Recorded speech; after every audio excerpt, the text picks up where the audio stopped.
Juan Pablo Ibáñez es enseñador bíblico y doctor en ingeniería. Vive en Mendoza, Argentina, y junto a su esposa y a su familia desarrolla un ministerio que se llama Contexto Original, que busca dar testimonio de las fiestas solemnes del Señor y explorar e investigar la perspectiva hebrea de las Escrituras.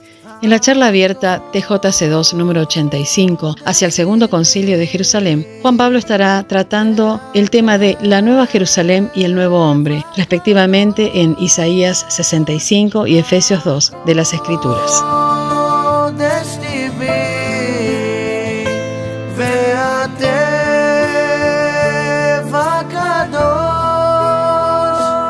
Muy bienvenidos a nuestra nueva charla de TJC2, la charla número 85 de toda esta serie de charlas que tenemos cada 15 días aproximadamente, con distintos oradores, con distintas perspectivas, pero focalizados en nuestro tema central, que es la reconciliación de judíos mesiánicos y cristianos gentiles. Esta visión es la visión que comenzó el rabino Marty Waldman, la visión que Dios le dio de que así como hubo un primer concilio, ¿no?, donde los judíos abrieron el evangelio a gentiles, tiene que haber un segundo concilio donde las iglesias cristianas abran el evangelio a los judíos y que puedan recibir a Jesús como Mesías, cosa que ya está sucediendo. Ya estamos teniendo muchos judíos que están recibiendo a Jesús. Tenemos comunidades de judíos mesiánicos en Israel, en Estados Unidos, en Europa, en Sudamérica. Así que ya estamos viendo en parte el cumplimiento de esta visión, pero creemos que todavía falta más. Por eso estamos difundiendo, compartiendo esta visión donde podemos, y tenemos distintos oradores. Y uno de nuestros oradores es Juan Pablo Ibáñez, que es un orador que tenemos dentro del equipo. Él es una persona muy especial, con un gran conocimiento, que en breves momentos va a estar compartiendo con nosotros. Así que ahora continuamos nuestra reunión con lo próximo que viene inmediatamente.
Pablo Ibáñez es de Mendoza, o vive en Mendoza, pero es de Buenos Aires.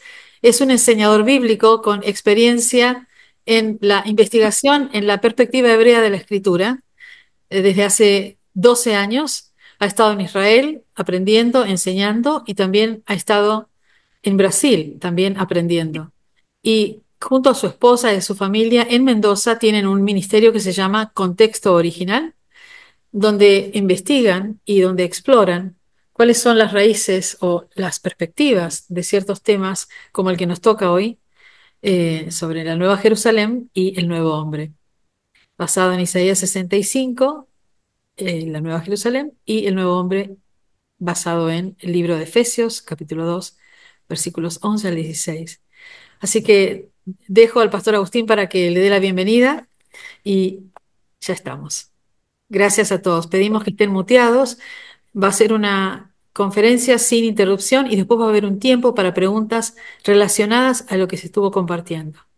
Bienvenido, Juan Pablo. Adelante, pastor. Gracias. Sí, desde ya, bienvenido, Juan Pablo. Siempre es una alegría tenerte con nosotros. Recordamos muy bien en la conferencia en mayo en Buenos Aires tu excelente exposición Así que siempre queremos tenerte y es un gusto tenerte otra vez entre nosotros. Así que bienvenido y que Dios te bendiga en lo que vas a exponer. Amén, muchas gracias Agustín, gracias María. Bueno, empezamos entonces. ¿Se me escucha bien? Sí, perfecto. Bueno, bueno, muchas gracias. Bueno, saludar a todos los que están conectados y decirles que es una alegría poder compartir con ustedes una vez más una charla de TJC2, este ministerio y esta visión y esta propuesta para nuestro tiempo, ¿sí? Estamos en un tiempo especial, estamos en un tiempo donde el mundo está atravesando situaciones complejas. Mañana hay elecciones en la primera potencia mundial. Hace un año que estamos con esta situación en Israel, conflicto, con 7 frentes, comenzando por Gaza, eh, y diferentes crisis a lo largo del mundo. Y acá estamos nosotros tratando de entender nuestro tiempo, de entender cómo vivirlo y de encontrar un horizonte, una línea, una visión que Dios nos pueda guiar para este presente, sea por medio de la oración, por medio de la búsqueda espiritual, por medio de las escrituras.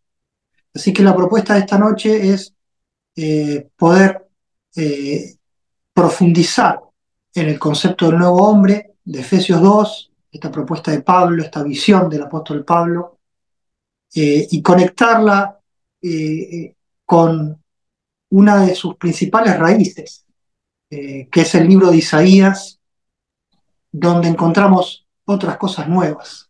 Por ejemplo, la Nueva Jerusalén. Así que el desafío es que tratemos de entender a la luz del profeta Isaías por qué hay una Nueva Jerusalén, por qué hay cosas nuevas, ¿sí? Y por qué finalmente hay un nuevo hombre. Así que esa es la propuesta, entender al nuevo hombre en contraste con la Nueva Jerusalén y con las cosas nuevas que Isaías, el libro de Isaías nos propone. Así que vamos a orar y pedirle que Dios guíe nuestro tiempo de meditación y de profundizar en las Escrituras. Oremos.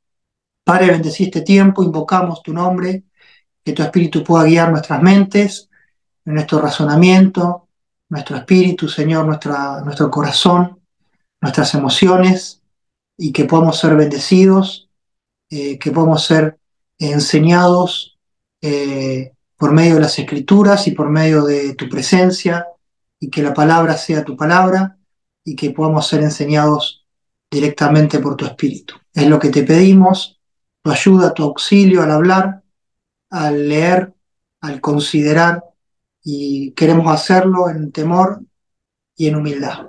Oramos agradecidos por esta oportunidad, encomendamos a tu cuidado esta conexión, esta reunión virtual. Orando en el nombre de Yeshua. Amén. Bueno, ¿estamos ahí? ¿Estamos bien? Perfecto. Bien. Vamos entonces a empezar con nuestro estudio que tiene que ver con el nuevo hombre y la nueva Jerusalén a la luz de la visión, de la profecía de Isaías. El texto lema es el versículo 65, 18 de Isaías. Dice la versión NBI o NTV, hablan más o menos de esta forma: alégrense más bien y regocíjense por siempre en lo que estoy a punto de crear. Estoy por crear una Jerusalén feliz y un pueblo lleno de alegría. Esta es la propuesta. Fíjense que acá el oráculo, la visión de Isaías 65 nos habla de una creación, de que Dios está creando cosas nuevas, y específicamente esa creación tiene que ser con respecto a Jerusalén, una Jerusalén feliz, un pueblo feliz. El nuevo hombre del apóstol Pablo es fruto de una relectura, y eso es lo que yo entiendo, pero las escrituras van en esta dirección. El apóstol Pablo hace una relectura de textos del Antiguo Testamento, especialmente Isaías, para proponer la visión del nuevo hombre en Efesios 2. Las citas que encontramos en las cartas de Pablo, inclusive en Efesios capítulo 2, indican y muestran que el apóstol Pablo fue un gran lector de Isaías. No solo eso, sino que fue un lector cercano, asiduo, que se inspiró. El apóstol Pablo fue inspirado por Dios por medio del profeta Isaías. ¿Sí? El profeta Isaías es base para gran parte del Nuevo Testamento, para entender el concepto de salvación, de evangelio, de novedad, bueno, justamente de la palabra en sí, buenas nuevas. Todo esto viene del profeta Isaías. También Pablo supo tomar base conceptual en Génesis, en Deuteronomio, en el libro de Salmos, pero principalmente en Isaías, porque en Isaías encontramos una riqueza y una mirada muy particular acerca de la vida de Israel, acerca de los tiempos, y el libro de Isaías es un libro de proposiciones, es un libro que nos propone cosas, es un libro que no se queda en el juicio, que no se queda en el diagnóstico, sino que es muy rico en propuestas, en metáforas, en ideas. ¿Sí? Después las iremos llamando profecías, pero yo quiero que ampliemos un poco este concepto respecto al profeta Isaías y entendamos que es algo mucho más complejo y mucho más profundo y mucho más enriquecedor. No vamos a hablar no vamos a hablar de la actualidad de Israel, de la guerra y demás.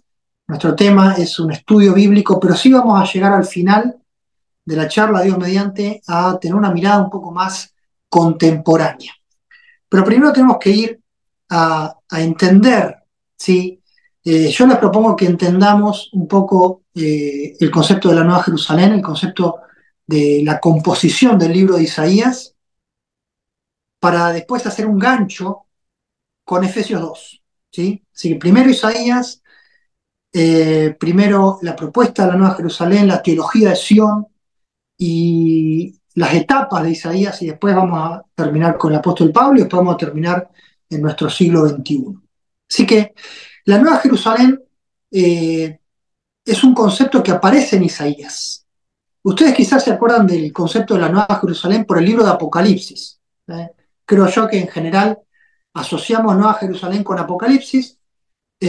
Vamos a hablar de eso enseguida. La Nueva Jerusalén, o cosas nuevas relacionadas con Jerusalén, tiene su centro, su nacimiento, podemos decir, principalmente en el profeta Isaías.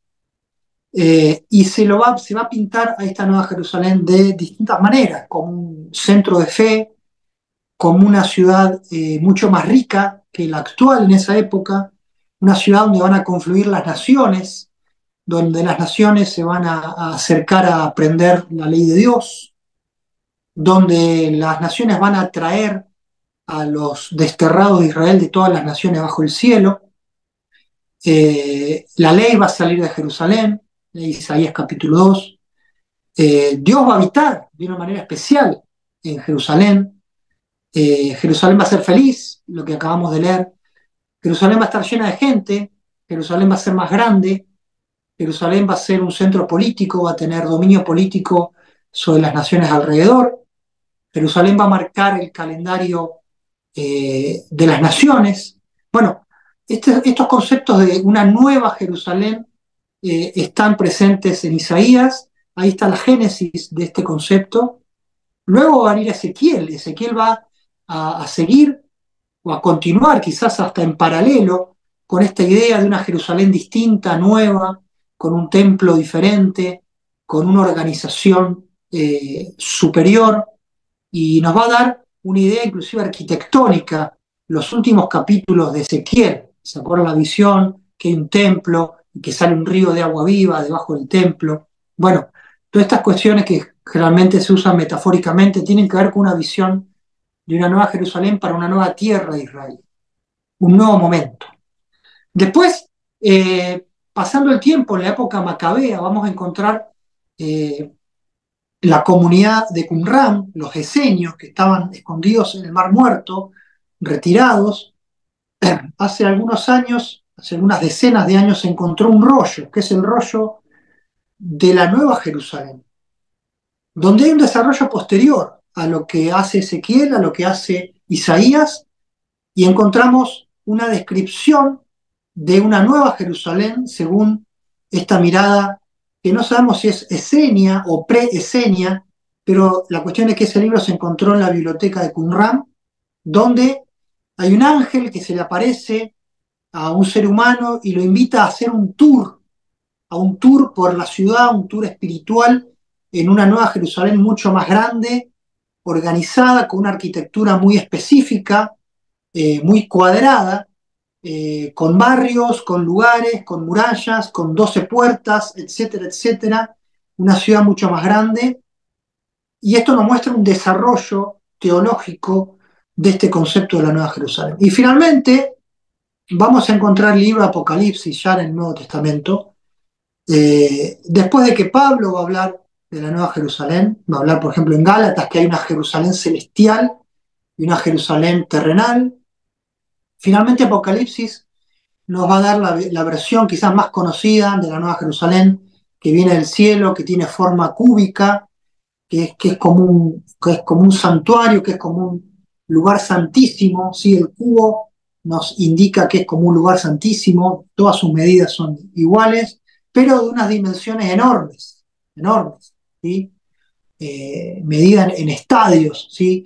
Y que ya abarcaría casi la totalidad de la tierra de Israel en esa época, con las 12 puertas y los 12 cimientos y las calles de oro, etcétera, etcétera, y la luz de Jehová, la luz de Dios, del Cordero en medio de esta Nueva Jerusalén, así también como Isaías ya hablaba, que la luz iba a ser la luz que iba a emanar del propio Dios. Entonces, tenemos una gran construcción a lo largo de los siglos del concepto de la Nueva Jerusalén. Ahora yo quiero que entendamos por qué en algún momento de la historia surgió el concepto de la Nueva Jerusalén. ¿Será que siempre estuvo este concepto? ¿Será que siempre estuvo esta visión, esta palabra, este entendimiento? ¿O hubo un momento dado en que esto se generó y creció? ¿Sí? Entonces, ¿cuál es la motivación para que en un momento dado se empiece a hablar de una Nueva Jerusalén?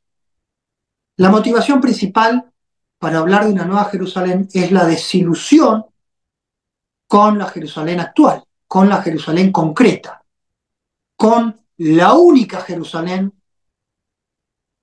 de piedra y de madera y de hierro que está posada sobre un lugar físico en este mundo, que es el monte Sión, ¿sí? La ciudad de David, la fortaleza de Sión, como dice el texto de Samuel, y que tiene una larga historia bíblica y prebíblica, ¿sí? Entonces, hay una Jerusalén que en un momento no fue centro de fe de Israel, ¿sí? ¿Se acuerdan ustedes? Melquisedec, después se acuerdan que Josué conquista la zona, pero es finalmente David el que hace de Jerusalén una ciudad estado, una ciudad capital, una ciudad especial. Salomón construyendo el templo hace que sea un centro de fe, no solamente un centro político, y entonces ahí empieza a Jerusalén a tener una historia, a ser un centro de gravedad para el pueblo de Dios. Entonces, la motivación para empezar a hablar de la Nueva Jerusalén en tiempos de Isaías tiene que ver con la desilusión con la Jerusalén actual. La misma desilusión que va a expresar el apóstol Pablo en Gálatas. Si ustedes van al libro de Gálatas, versículo 4, versículo 25, dice algo así. Está hablando de Agar e Ismael, una analogía. Porque Agar es el monte Sinaí en Arabia y corresponde a la Jerusalén actual. Esta, la Jerusalén actual, del tiempo de Pablo, siglo I de nuestra era, junto con sus hijos, junto con su pueblo, junto con las personas, junto con los hombres, ¿sí? Se encuentra en esclavitud, más la Jerusalén de arriba, la cual es madre de todos nosotros, es libre. Así que fíjense cómo Pablo también de alguna forma está desilusionado, insatisfecho con la situación actual de Jerusalén y va a recurrir a esta idea y a recordarnos de que hay una Jerusalén arriba, ¿sí? Hay una Jerusalén imperfecta abajo, pero hay una Jerusalén perfecta arriba que es madre de todos y que es libre. Bueno, vamos a tratar de llegar a ese pensamiento muy elaborado de Pablo, que en realidad nace muchos siglos antes. Pablo no es el que inventa todo esto, sino que esto viene por lo menos de la época de Isaías, ¿sí? Entonces, hay una desilusión con una Jerusalén de carne y hueso, por decirlo así. Hay un objetivo que es inspirar, motivar, mostrar un ideal, mostrar un rumbo, mostrar un norte, mostrar una utopía, mostrar una meta, decir, Jerusalén debería ser esto, Jerusalén debería llegar hasta acá, su pueblo debería ser así. Tendríamos que trabajar y luchar por esto, ¿sí? Porque es lo que Dios quiere, por lo que se entiende, o al menos Isaías entiende, que es el objetivo, que es la meta, ¿sí? Que es para lo cual fue establecida Jerusalén. Entonces, se establece un ideal y se establece una teología, se establece un marco espiritual, conceptual, que en muchos lugares lo van a encontrar como la teología de Sión, ¿sí? Es llamativo que se empieza a hablar de Sión y de Jerusalén en Isaías. Se empiezan a mezclar. Se habla de Jerusalén, se habla de Sión. Muchas veces ustedes lo ven y es como sinónimo, ¿sí? Porque la palabra de Sión, la ley saldrá de Sión y la palabra de Dios de Jerusalén, Isaías 2:3. O sea, es lo mismo, pero no es lo mismo, ¿sí? Se empieza a generar una teología de Sión donde Jerusalén es la ciudad concreta, la ciudad real, la ciudad donde está el rey, donde está el templo, donde están los sacerdotes y levitas, donde está la administración, donde está la sede del ejército, y Sión empieza a ser el lugar ideal, el lugar profetizado. Sión es lo que Dios quiere hacer de Jerusalén. Sión es el aspecto espiritual de Jerusalén. ¿Está bien? Entonces, se va a empezar a generar una teología de Sión y en Isaías lo vamos a ver desarrollándose.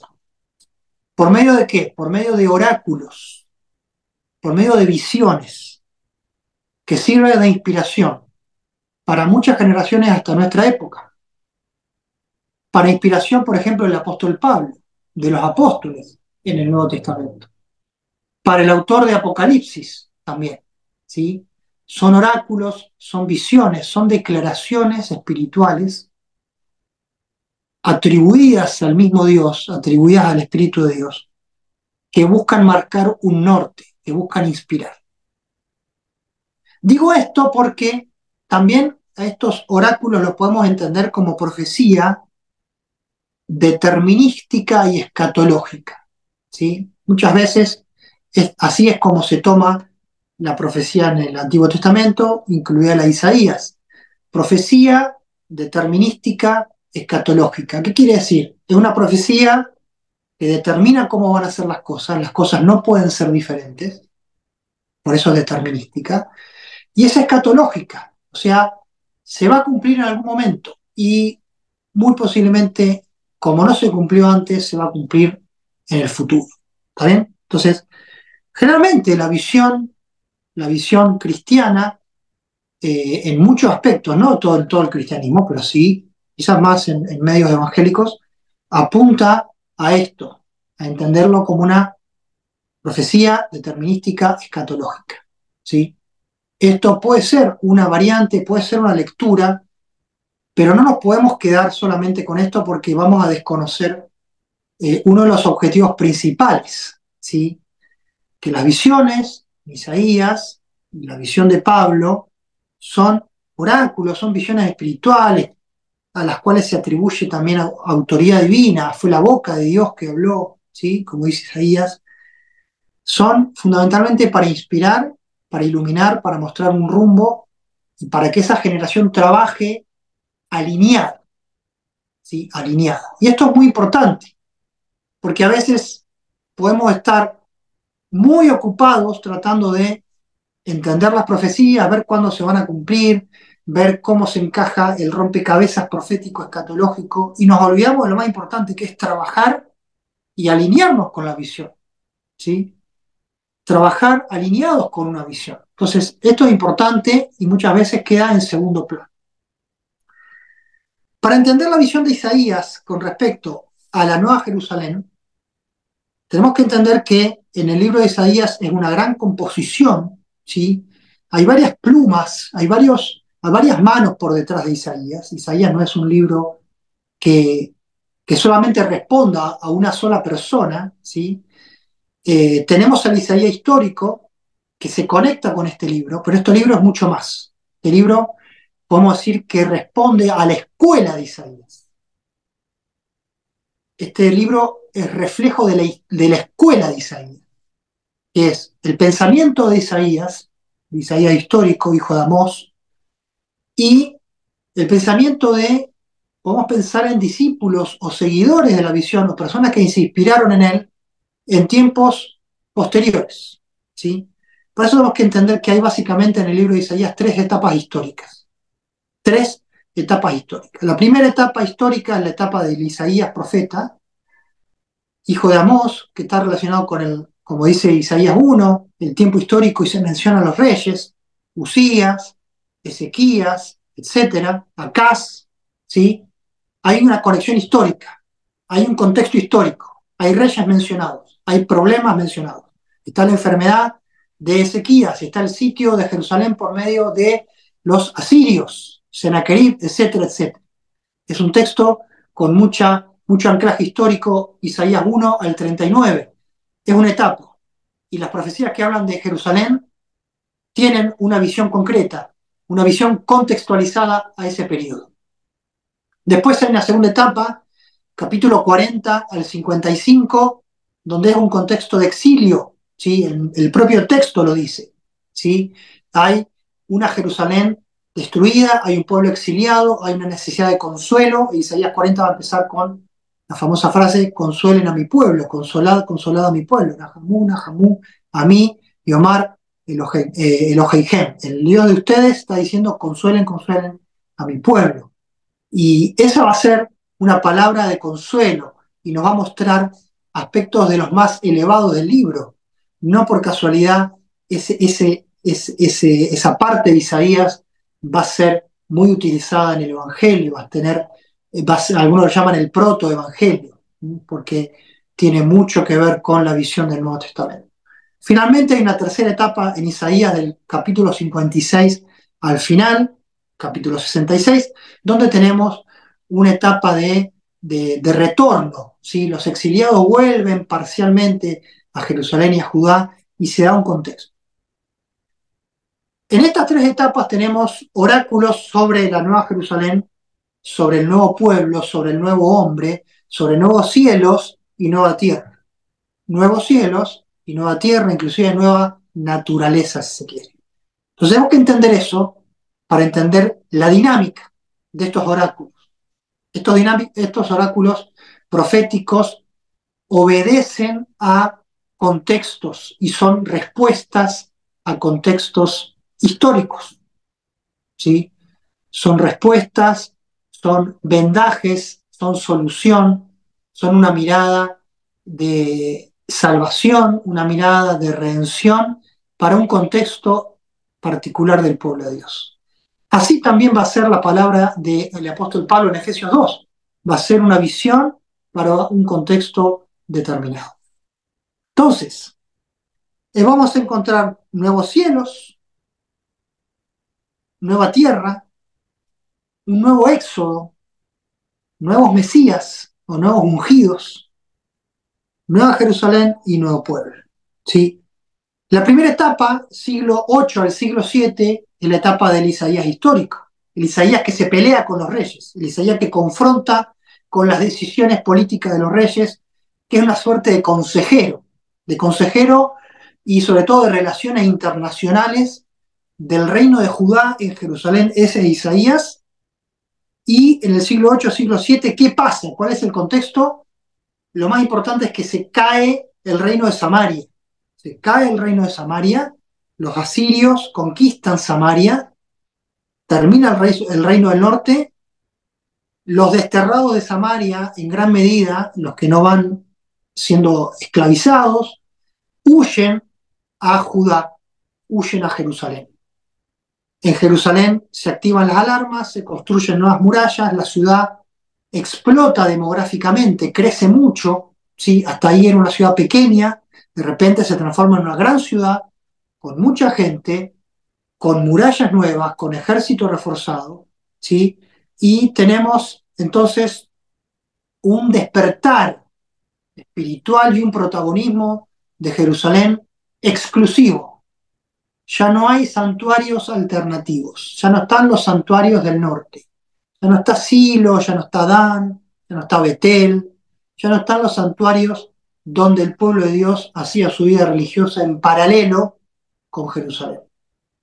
Solo les queda Jerusalén, solo queda el templo, y esto va a hacer que crezca la visión de que ahora Jerusalén necesita, por decirlo así, en una metáfora antigua, ponerse los pantalones largos, entender que ahora va a estar para cosas mayores.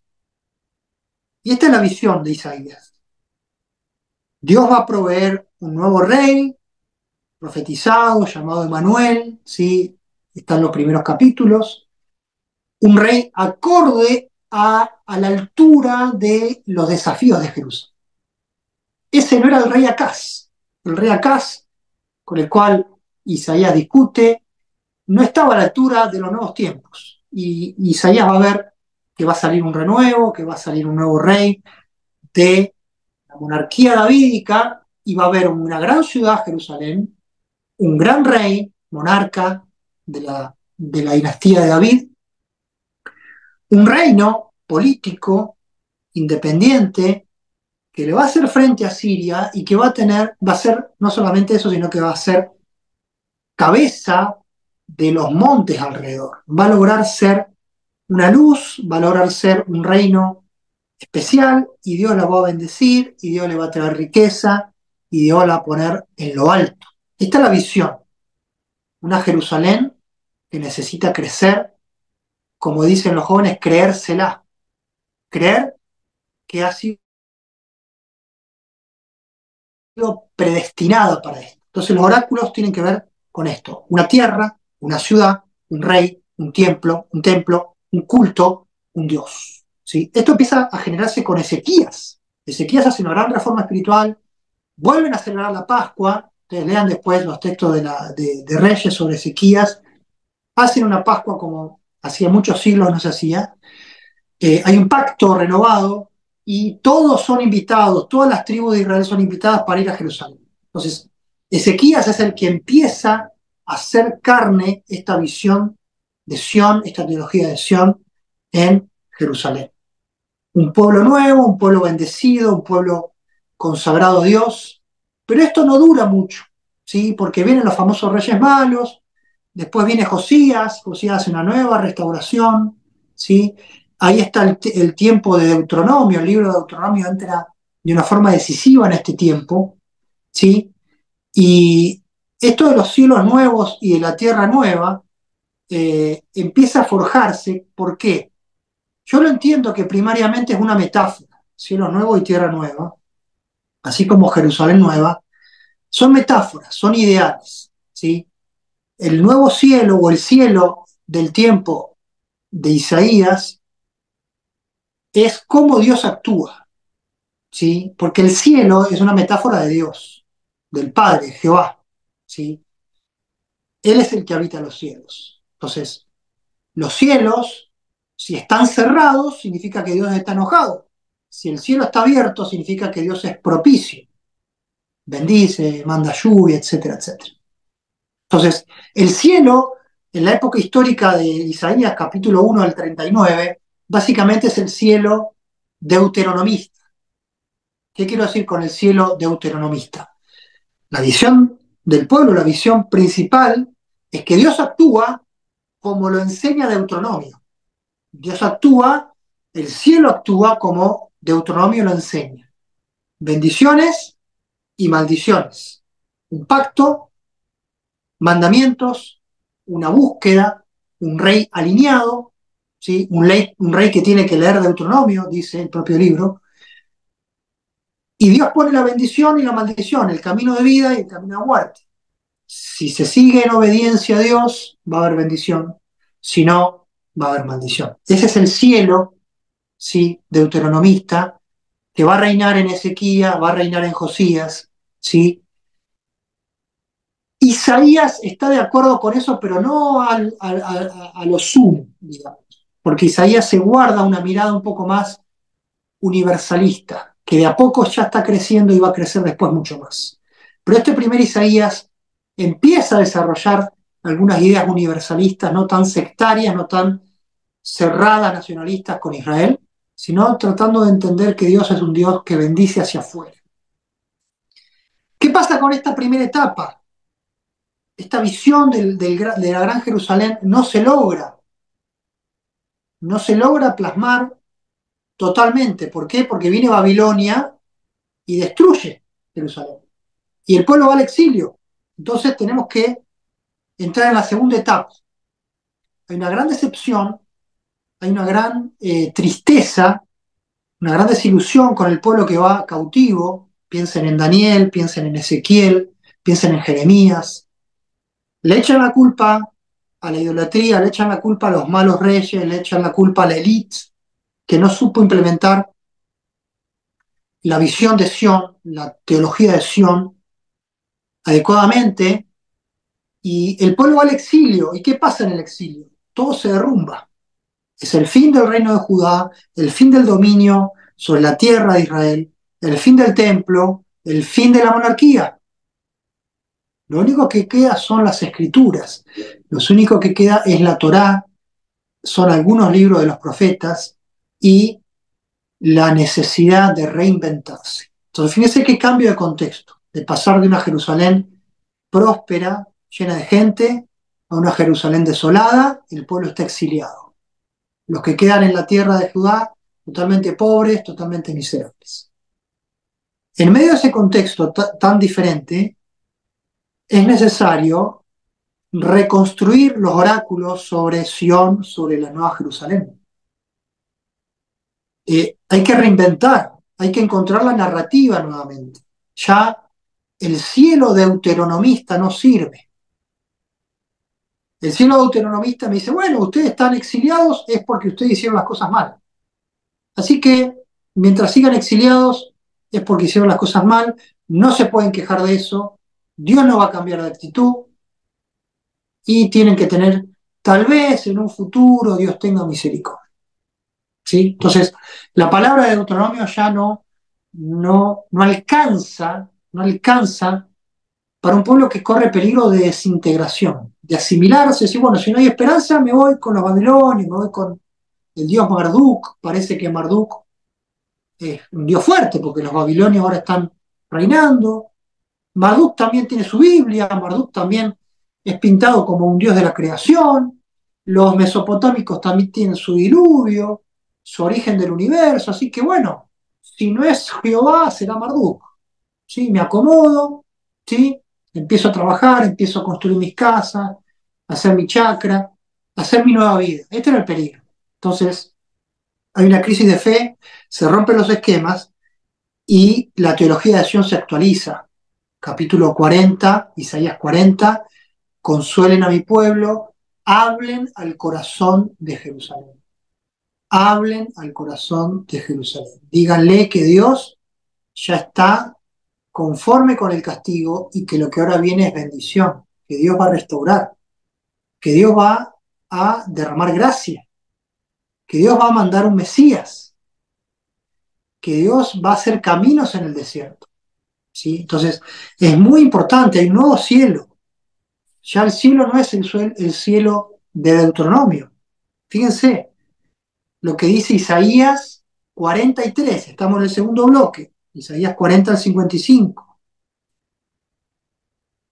Dice así Jehová, 43:14, Redentor vuestro, el Santo de Israel, por ustedes envié a Babilonia, hice descender como fugitivos a todos de ellos. aún a los caldeos en las que se gloriaban.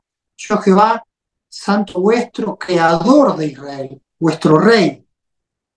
Así dice Jehová, el que hace camino, el que abre camino en el mar, el que abre sendas en las aguas impetuosas, referencia al Éxodo, que saca carro y caballo, ejércitos y fuerzas, caen juntamente para no levantarse.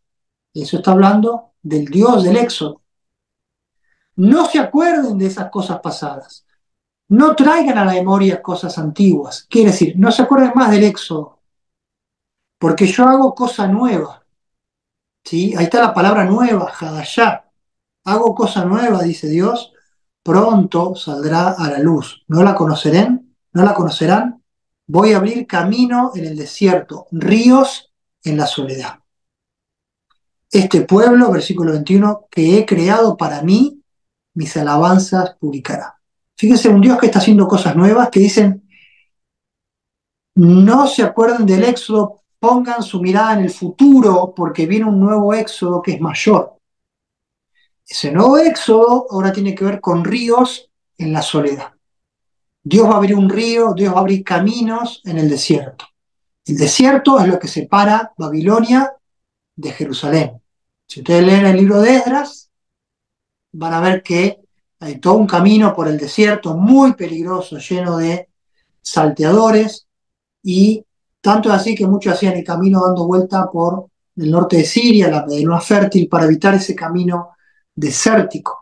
Así que el camino de Babel, de Babilonia a Jerusalén, es el camino del desierto, y acá dice el oráculo, Dios va a abrir un nuevo camino.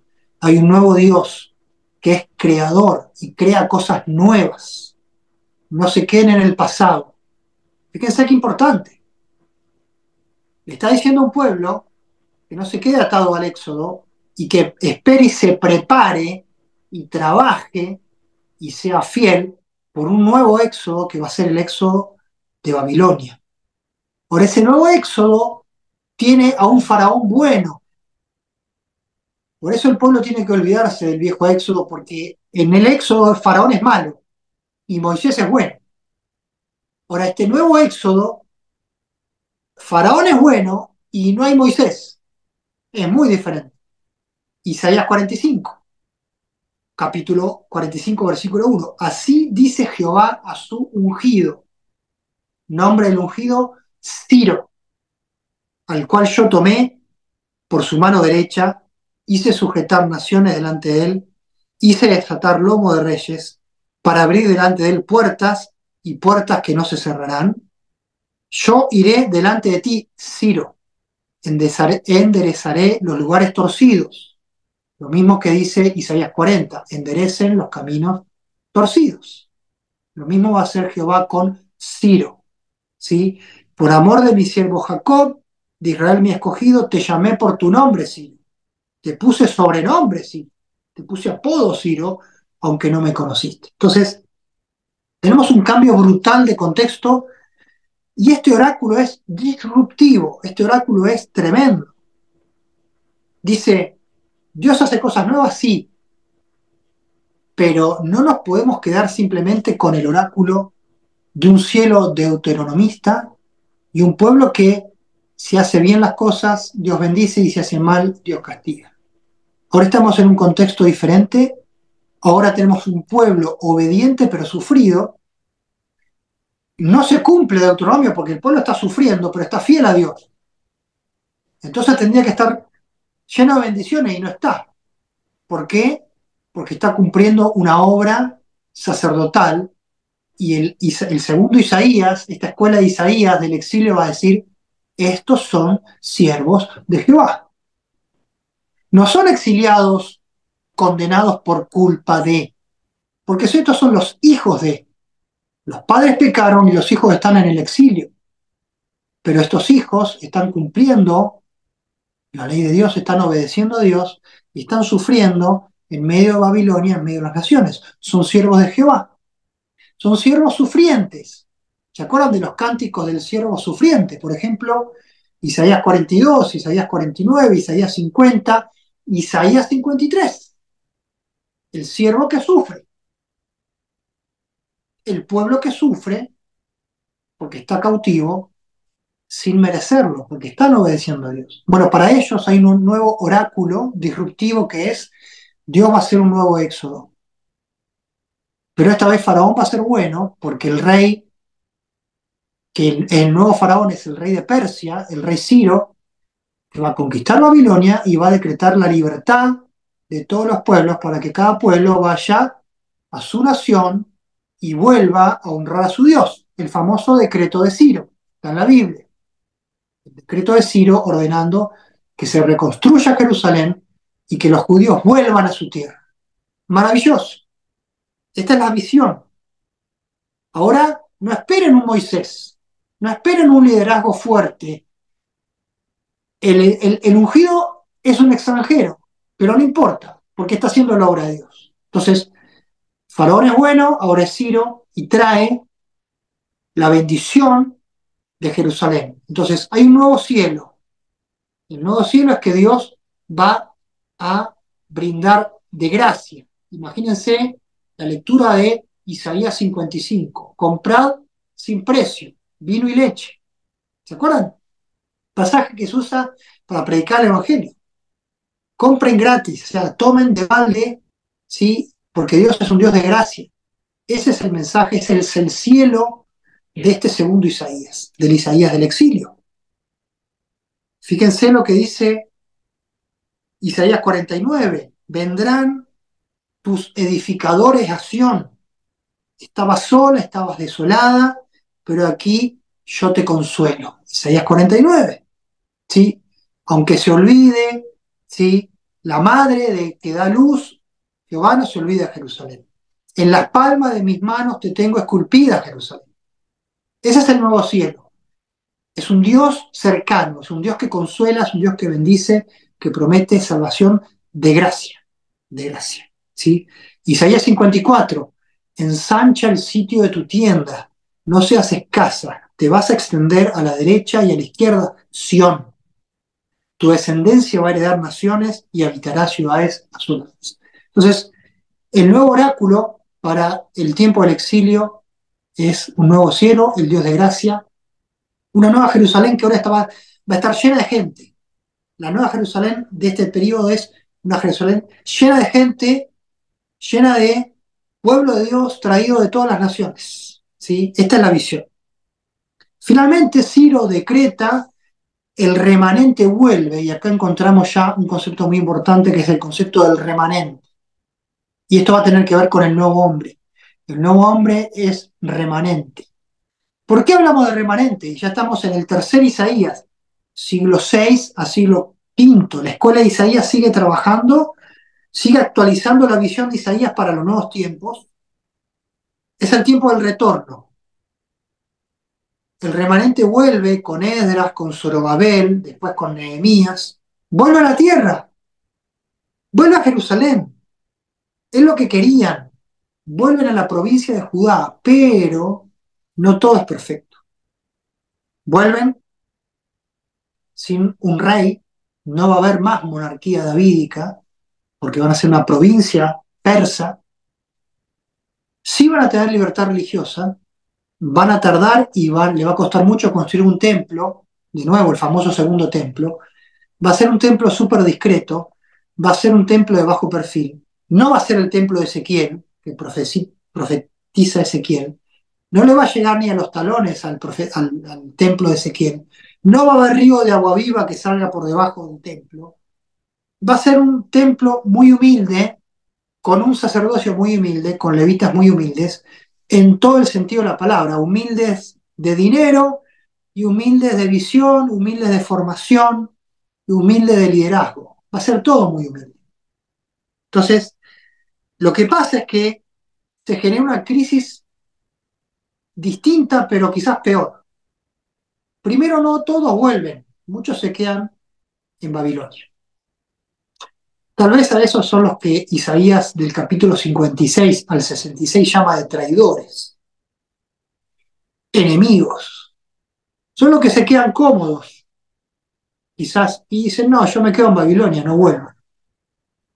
O son los que vuelven, pero se instalan en distintos lugares en el campo y empiezan a hacer su vida, tienen plata, se desentienden de Jerusalén. Jerusalén está destruida, Jerusalén está quemada.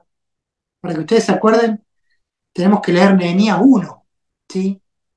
Después que vuelven, pasan muchos años, y después de muchos años pasa lo que está escrito en Nehemías 1:1. Nehemías se encuentra con un pariente, Anani, que va a Susa, va a donde está el imperio persa, donde está el copero del rey Nehemías, y Nehemías le pregunta, dicen, che, ustedes que vienen de Judá, que vienen de Jerusalén, ¿se cortó? ¿Estoy todavía ahí con ustedes? Sí.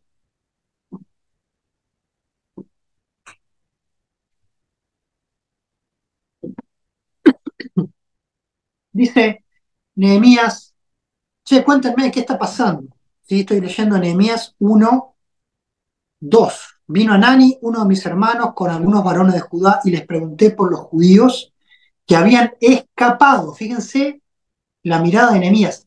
Han escapado, en realidad no habían escapado. Sí, no habían escapado. Habían sido liberados por Ciro. Los que quedaron de la cautividad, ¿cómo están? Allá en la provincia de Judea. Están en gran mal y afrenta. El muro de Jerusalén derribado y sus puertas quemadas a fuego. Así que pasan muchos años y la realidad es que Jerusalén sigue destruida. Los pocos que viven fuera de la ciudad. No había gente viviendo. El libro de Nehemías lo explica. Y Isaías 56 al 66 va a encarar esta realidad, este contexto. Previo a Nehemías. Pobreza, una sociedad dividida, ricos contra pobres, una sociedad mezclada, muchos casamientos mixtos, muchos extranjeros, muchos que no hablaban otros idiomas. Eso lo tenemos en Esdras capítulo 9. Dice así, el pueblo le viene a contar, los príncipes le cuentan a Esdras 9:1, el pueblo de Israel, los sacerdotes, los levitas, no se han separado de los pueblos de la tierra, los cananeos, los heteos, fereceos, jebuseos, amonitas, moabitas, egipcios, amorreos, y hacen conforme a sus abominaciones. El linaje santo se ha mezclado, y los príncipes fueron los primeros a hacer esto. Y dice que, bueno, inclusive sus niños hablan otros dialectos, ya no saben hablar hebreo, ni arameo, están en otra. Entonces, fíjense la calidad de crisis que el pueblo de Jerusalén está enfrentando, y hay una crisis de visión. ¿Por qué? Los que volvieron del exilio vinieron con la visión de Isaías 40 al 55. La visión de consuelo. Dios es un Dios de gracia, les va a dar abundancia, le va a dar abundancia gratis, le va a devolver Jerusalén va a estar llena de gente, va a ser toda una bendición, trabajen en esa dirección. Bueno, esa visión se cumple parcialmente y hay una gran crisis y la escuela de Isaías tiene que salir a poner paños fríos, salir a poner vendas, salir a hacer una revisión de la visión y una actualización de la visión. Entonces, el Isaías del 56 al 66 tiene que resolver este problema.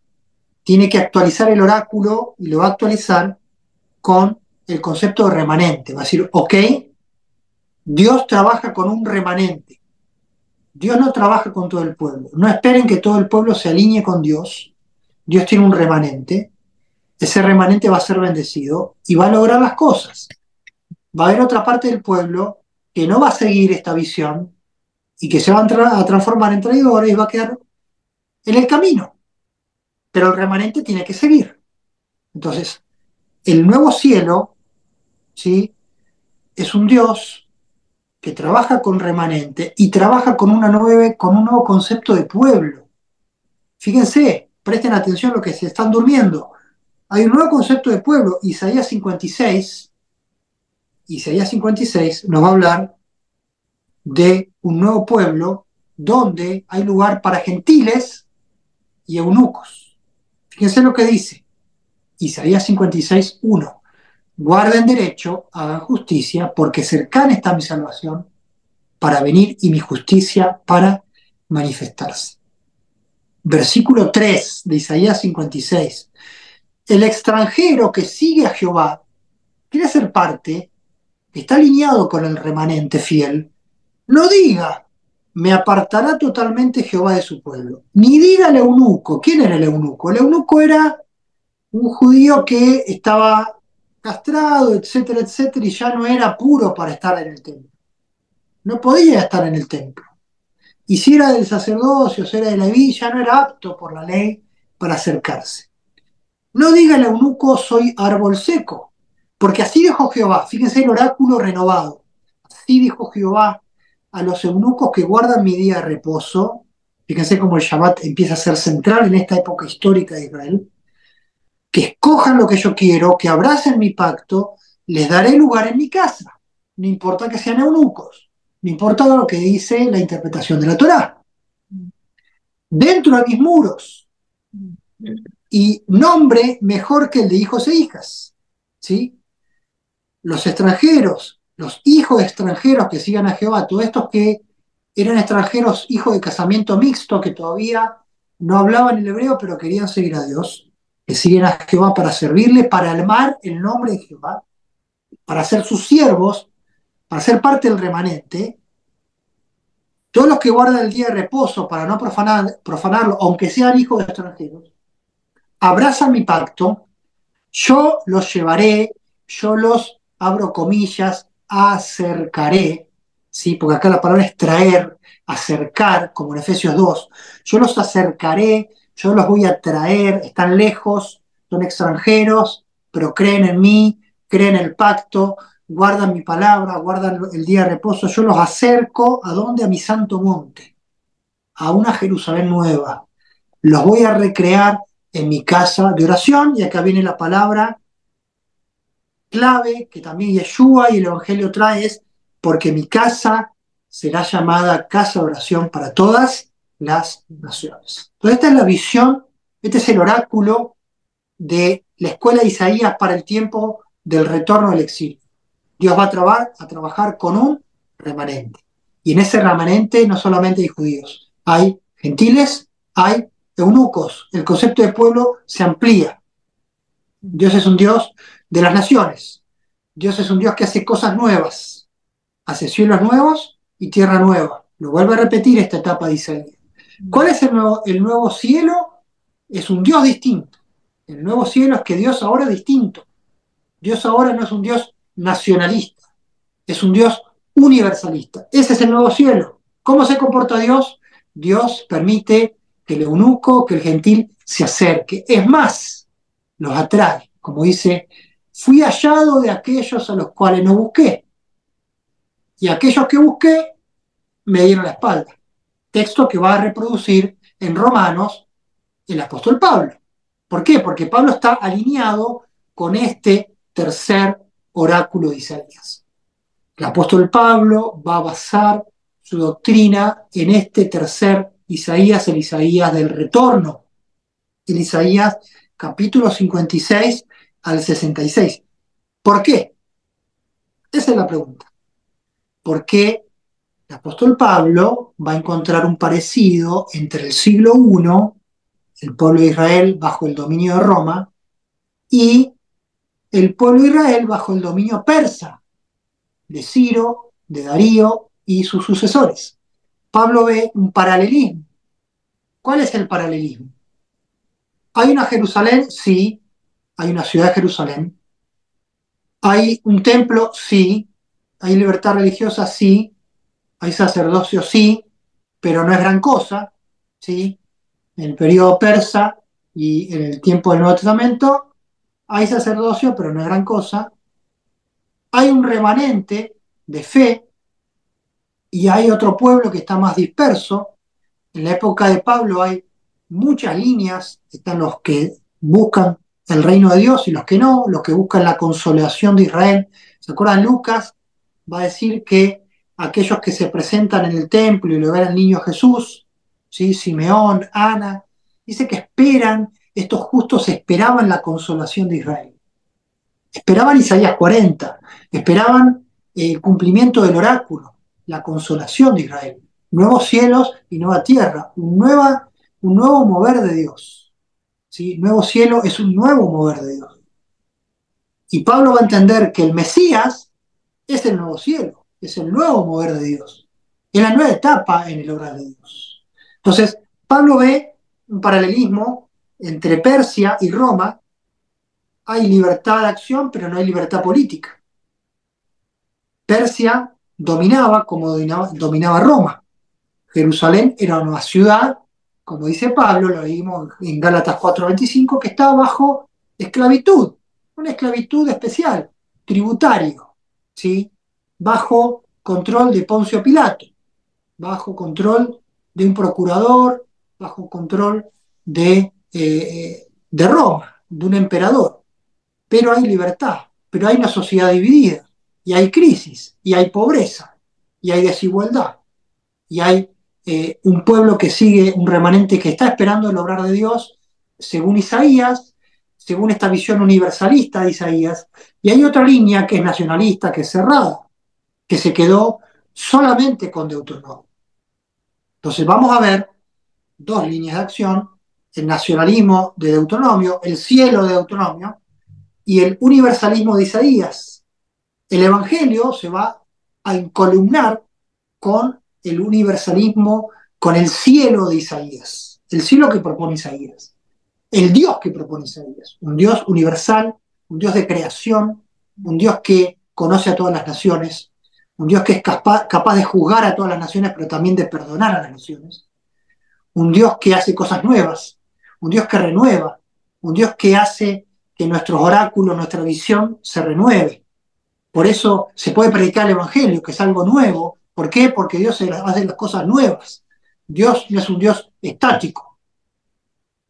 Y el Dios de la Torá, como se interpreta por el fariseísmo, va a tender a ser un Dios estático, a un Dios siempre igual, a un Dios que ya no habla, porque ya habló por la Torá, ¿sí? Y muchos judíos hasta el día de hoy te van a decir, bueno, Dios ya habló, Dios ya no va a hablar más porque ya habló por medio de la Torá. Así que ahora nos toca a nosotros interpretar la Torá.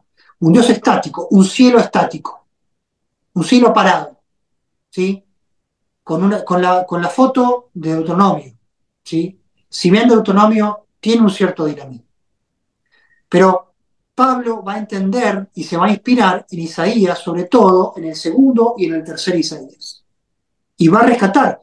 Vayan a sus Biblias, a esas Biblias que tienen los versículos cuando se cita, hay una referencia, y cuenten cuántas veces el apóstol Pablo en todos sus escritos cita al profeta Isaías. Se van a sorprender que hay muchas citaciones del profeta Isaías, inclusive en Efesios 2. ¿Por qué? Porque el apóstol Pablo, ¿qué va a hacer?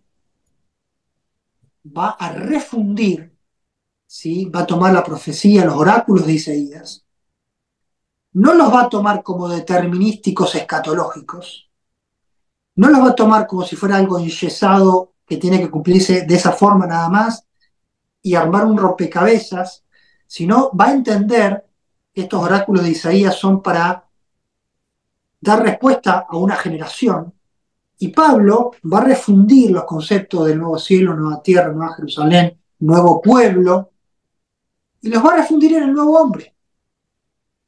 Va a fundir todo eso y dar una nueva doctrina de fruto de lo antiguo, pero con un nuevo contexto. ¿Cuál es el nuevo contexto? El siglo I, el dominio de Roma, la presencia de Yeshua, el Mesías, y la expectativa mesiánica.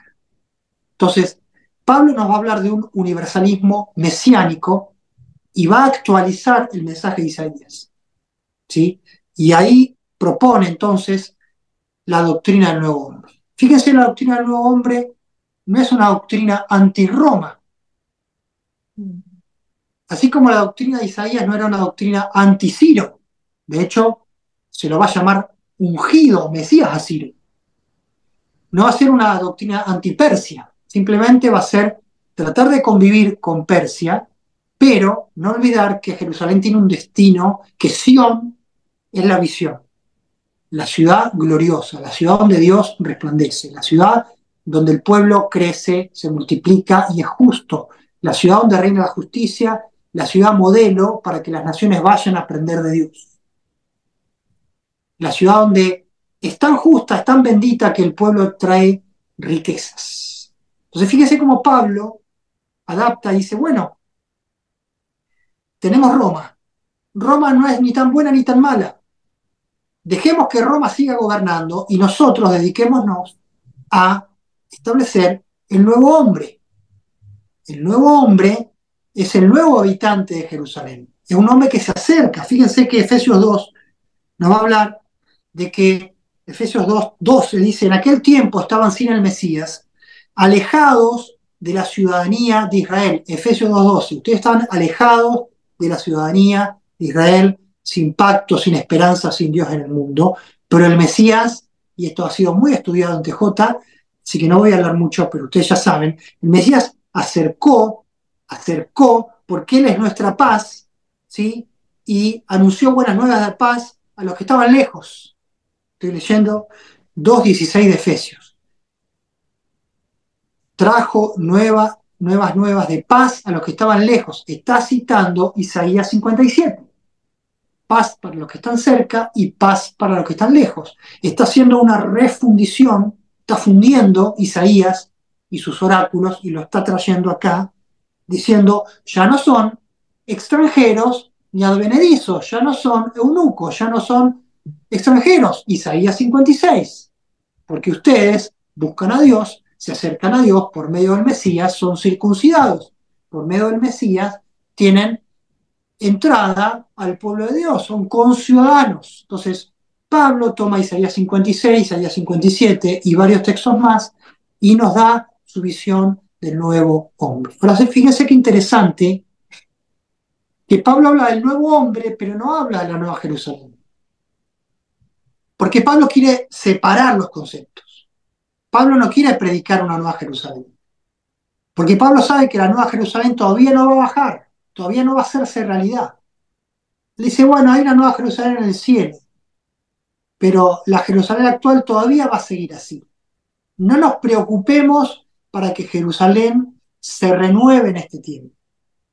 Preocupémonos para que en todas las naciones, judíos y gentiles, sean un nuevo hombre y reconstruyan un nuevo templo. Entonces la visión de Pablo es un nuevo hombre para un nuevo templo espiritual. No tiene que ver con la nueva Jerusalén. La nueva Jerusalén vendrá después. Entonces fíjense qué sabio Pablo. No pone el foco en la nueva Jerusalén, en la ciudad, porque sabía que era un hervidero de celotes, de fariseos, de saduceos, de herodianos, de esenios, etcétera, etcétera, etcétera, de romanos. Sabía que no era por ahí, que no era la batalla a librar. La batalla era construir un nuevo hombre, una nueva cabeza. Cuando habla de nuevo hombre, no significa que ahora tenemos un ADN diferente, no significa que ahora tenemos un chip diferente, hay una nueva carne.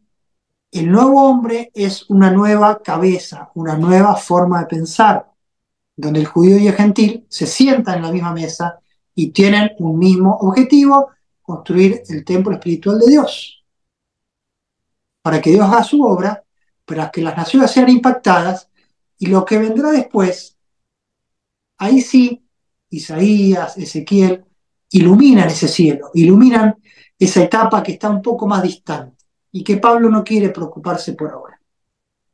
Así que fíjense cómo la visión de Pablo del nuevo hombre busca hacer equilibrio con Roma, busca encontrar un punto de equilibrio con Roma y coexistir con Roma. De hecho, Pablo es ciudadano romano, Pablo utilizaba las rutas romanas, Pablo utilizaba los beneficios de ser ciudadano romano, Pablo apeló a César, Pablo buscaba que el tribuno lo defendiera de los judíos. Entonces Pablo no veía a Roma como el gran cuco, lo veía como Persia, como un imperio pagano permitido por Dios. Esa es la visión de Pablo. Ahora, ¿por qué esa visión no prosperó? Porque tenemos que decir que la visión de Pablo no prosperó como debería. No se hizo carne en todas las congregaciones, no se hizo carne en las décadas que siguieron, ¿sí? ¿Por qué? Porque el contexto se rompió. Fíjese lo que pasó tiempo después. Tiempo después va a venir, fin del siglo I, Apocalipsis. el Apocalipsis, que es otra visión que también refunde Isaías y va a refundir todo el Antiguo Testamento, y nos va a traer una visión anti-Roma, porque la visión del Apocalipsis es anti-Roma. Es el anticristo, es la bestia, es el dragón, se sienta sobre 7 columnas, la gran ramera, etcétera, etcétera. ¿Por qué? Porque entre Pablo y el Apocalipsis pasaron cosas. Primero, los nacionalistas de Jerusalén se rebelaron contra Roma y fueron destruidos. Años 70. Se destruye el templo, se destruye el centro de fe.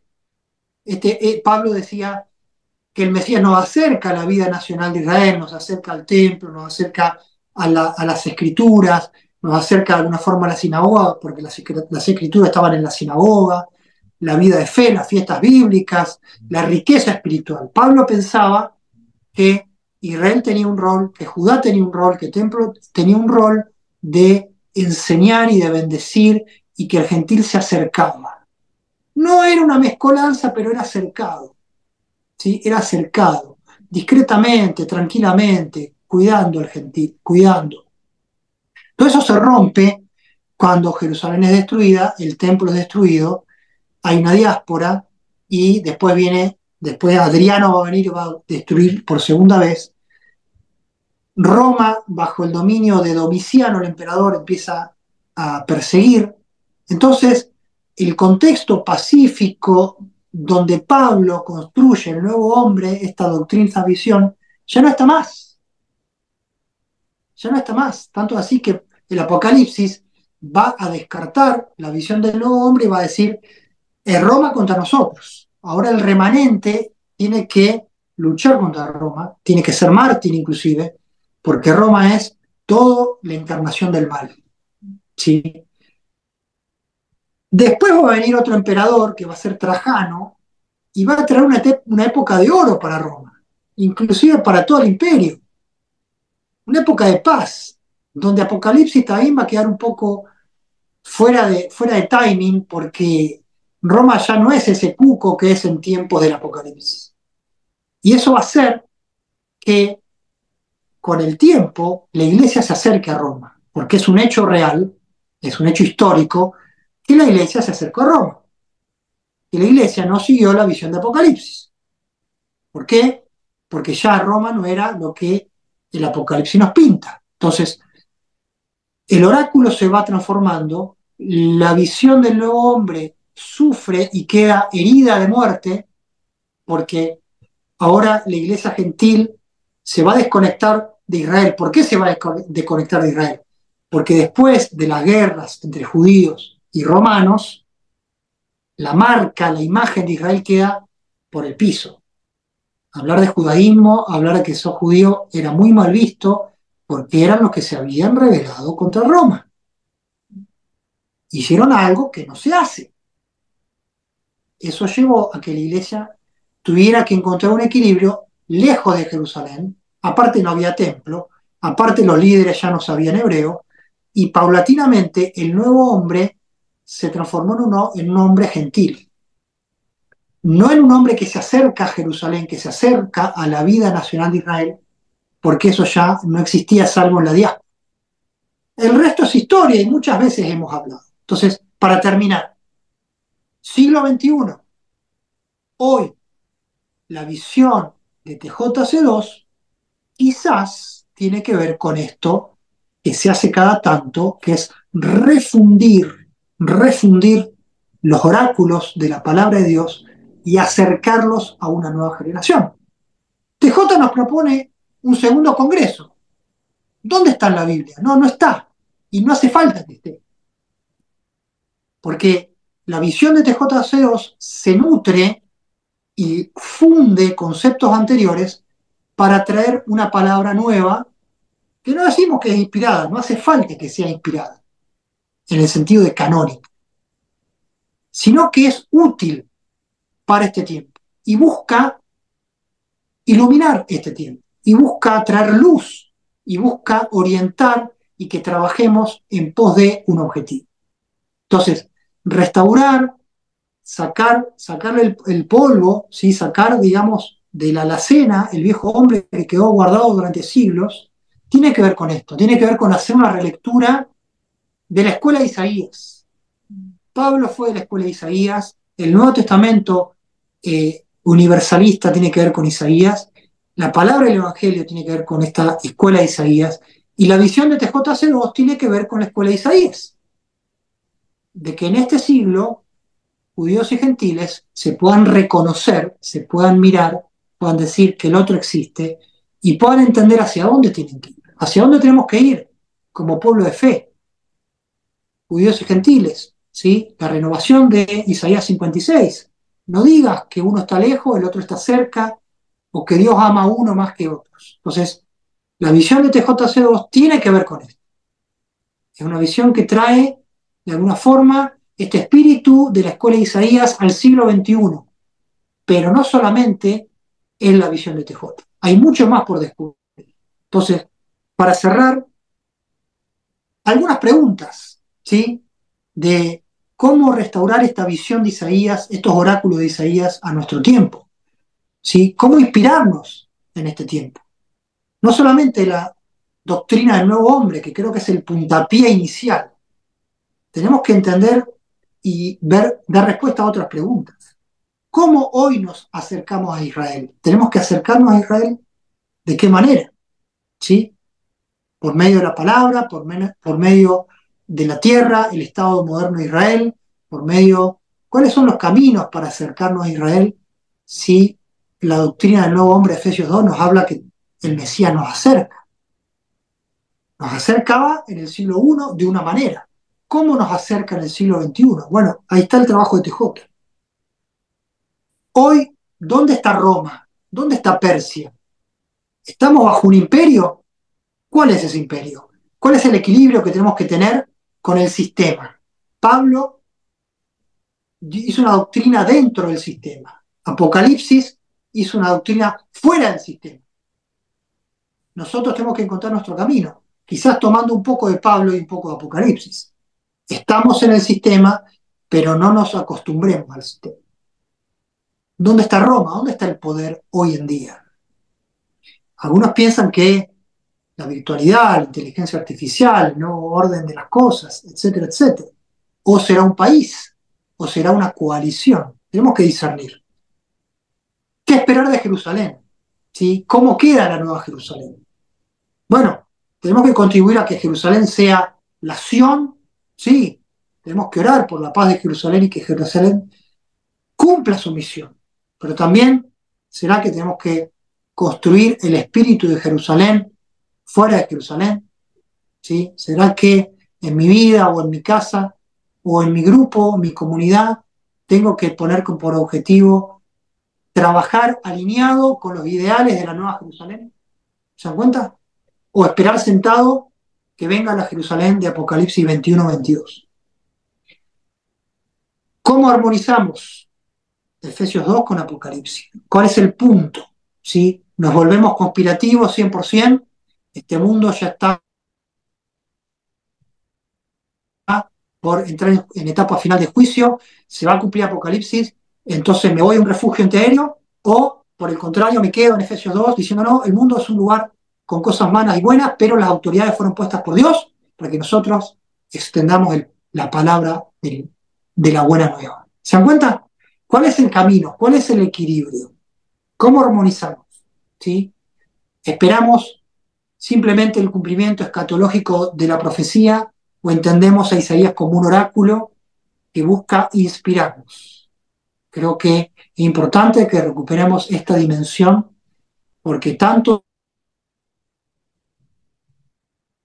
los nuevos cielos, la nueva tierra, la visión de Isaías, como la visión del nuevo hombre en Efesios 2 fueron oráculos, visiones para cambiar la realidad, visiones para impactar el presente, visiones para entender el presente, visiones para entender los problemas del presente y darle solución. Eso es lo que quería hacer Pablo. Y hoy, en el siglo XXI, tenemos, creo yo, también muchos problemas y muchas cuestiones para discernir y para resolver. Así que, como Pablo, seamos hoy agentes con visión, personas con visión y contribuyamos a tener una visión, a saber para dónde tenemos que trabajar, para dónde tenemos que ir, para dar solución y dar respuesta a los interrogantes del siglo XXI. Hoy ya no está Persia, hoy ya no está Roma, hoy está lo que tenemos. Y es necesario que podamos tener discernimiento y que el Espíritu de Dios nos dé discernimiento para entender nuestro tiempo, para que el Espíritu ilumine las palabras, las profecías, los oráculos que tenemos que leer, que tenemos que refundir, que tenemos que trabajar para tener un mensaje relevante en este siglo.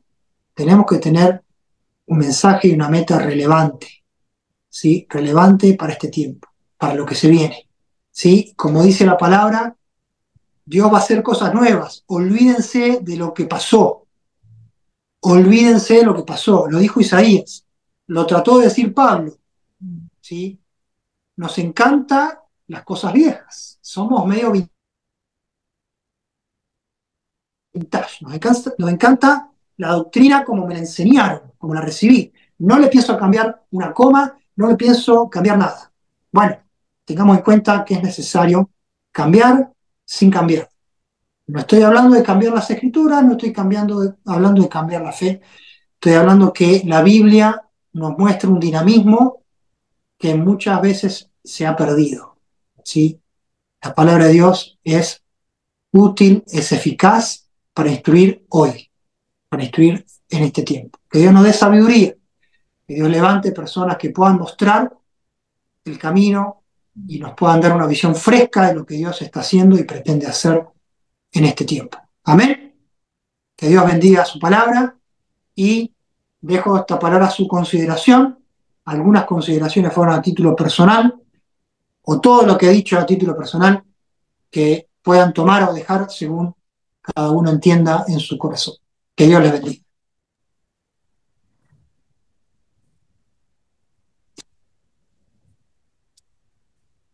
Bueno, gracias Juan Pablo. ¿Me escuchás, Juan Pablo? Sí, Muy interesante, la verdad que yo que, bueno, hace años que estoy en esto, pero muy bueno toda esta cuestión de la influencia de Isaías en Pablo, cómo eso replica, ¿no? Y cómo eso proyecta hacia el futuro, ¿no? La verdad que nunca había Nunca había pensado ni había leído tampoco, y eso que leo cosas, esta conexión, ¿no? de Isaías y la influencia que tuvo en el pensamiento de Pablo y cómo todo esto, los tiempos históricos que vos hablaste, ¿no? La caída, digamos, de Jerusalén, los persas, a su vez cómo Pablo conecta con los romanos, muy interesante. La verdad que voy a tener que volver a escucharlo, Juan Pablo, porque eh, has tirado una cantidad de información muy importante y muy para pensarla, ¿no? Porque la verdad que es un desafío al intelecto lo que has hecho, ¿no? Pero muy bueno, yo me quedo muy satisfecho y cómo todas las cosas en la Biblia se conectan, ¿no? Yo por otro lado estoy haciendo Apocalipsis con José Levin, ¿no? Así que él permanente conecta Apocalipsis con todo el Antiguo Testamento, y entonces uno se queda fascinado de las conexiones que hay entre una cosa. Y por otro lado, lo que dijiste al final, me parece importante esto de cómo articulamos la fe con nuestra época, ¿no? Eh, yo me acuerdo de un gran pensador anglicano, John Stott, quizás lo conozcas, el escritor John sí, Stott, un escritor muy famoso bíblico. Él estuvo acá en Argentina y tuvimos un curso, y él nos decía, yo soy un estudioso de la Biblia, pero me reúno a estudiar literatura contemporánea porque necesito entender esta época, ¿no? Decía él. Y yo creo que esto de articular, ¿no? Lo bíblico con el tiempo que estamos viviendo es importante, ¿no? Y no quedarnos, como decís vos, con lo que aprendí hace 40 años, que, digamos, todo es dinámico, ¿no? O sea, Dios no está hablando lo mismo, la sociedad no está hablando lo mismo, sino nos vamos a quedar como desconectados, ¿no? Que uno lo ve en Europa, las iglesias cristianas vacías, uno dice, ¿qué pasó? Bueno, parece que dejaron de comunicarse con el mundo contemporáneo, ¿no? Y como decís vos, no es que cambiamos el mensaje, pero tenemos que entender cómo se articula esto con el siglo XXI, ¿no? ¿no? Creo que eso es muy importante, ese ejercicio, y bueno, es un trabajo que tenemos que realizar, así que me pareció una fantástico, lo disfruté muchísimo y voy a tener que volver a escucharlo porque hay muchos conceptos que hay que masticar. Así que bueno, si hay del resto del grupo preguntas, observaciones, por favor, siéntanse habilitados. María. Una observación. Bueno, tengo varias, me noté un montón de cosas acá, pero me llamó la atención el Dios estático y pensaba en el Dios de los sectores judíos que rechazaban a Jesús constantemente, ¿no?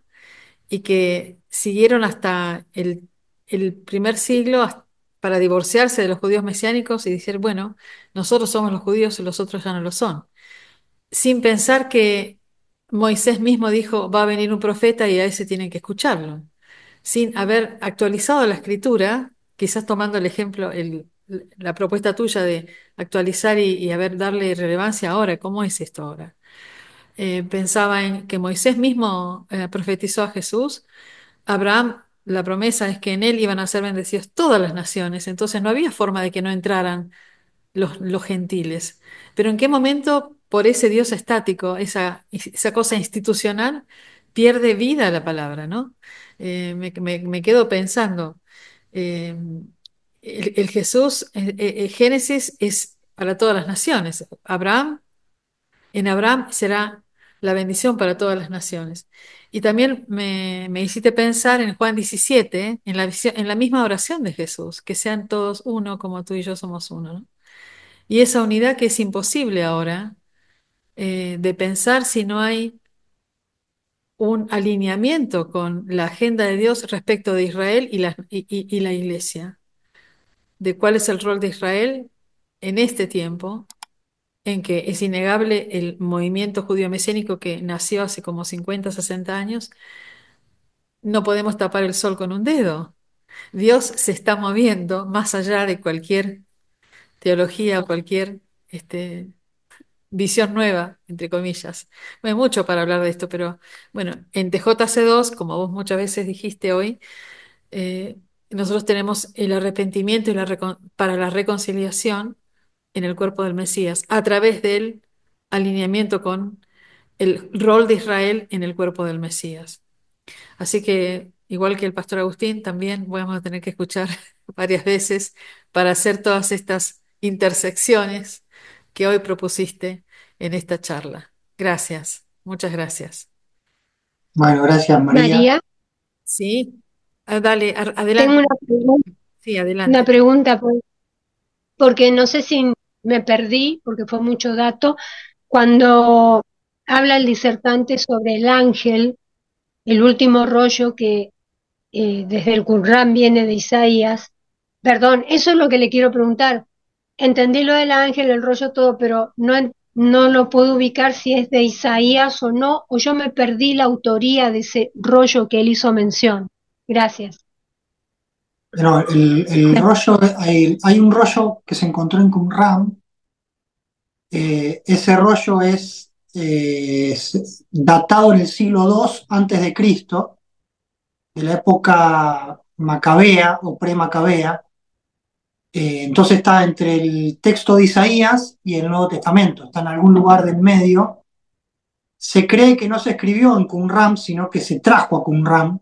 Quizás se escribió en Jerusalén y a mediados del siglo II antes de Cristo, o sea, unos 150 años antes, hay un grupo de sacerdotes disidentes que se van de Jerusalén al Mar Muerto, a Qumran, y posiblemente se llevaron rollos, entre los cuales estaba el rollo de la Nueva Jerusalén.